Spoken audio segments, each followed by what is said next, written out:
9 লক্ষ টাকার brown sugar. কোথা থেকে আসছে এত মাদক? শিলিগুড়িতে এনজিপি থানায় বড়সড় সাফল্য। 9 লক্ষ টাকার ব্রাউন সুগার সহ যুবক গ্রেপ্তার।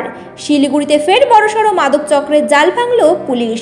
গোপন সূত্রে খবরের ভিত্তিতে অভিযান চালিয়ে এনজিপি থানার সাদা পোশাকের পুলিশ হাতে নাতে ধরে ফেলে এক যুবককে। ধৃতের নাম মুকেশ দাস, বাড়ি শিলিগুড়ির 6 নম্বর ওয়ার্ডে। পুলিশ সূত্রে জানা গেছে, এনজিপি থানা সংলগ্ন মোড়বাজার এলাকায় মাদক বেচতে এসেছিল মুকেশ।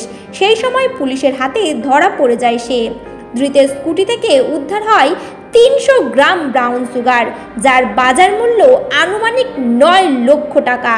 পুলিশের প্রাথমিক অনুমান, যুবকটি বড়সড় মাদক পাচার চক্রের সঙ্গে যুক্ত। ধৃতকে জিজ্ঞাসাবাদ করে গোটা নেটওয়ার্ক সম্পর্কে তথ্য জানার চেষ্টা চলছে। ইতিমধ্যে মাদক উদ্ধার এবং পাচার চক্র নিয়ে তদন্ত শুরু করেছে এনজিপি থানার পুলিশ। এই ঘটনায় শিলিগুড়ি শহরে ফের মাদক চক্রের সক্রিয়তা নিয়ে চাঞ্চল্য ছড়িয়েছে। Bureau report, HBR news.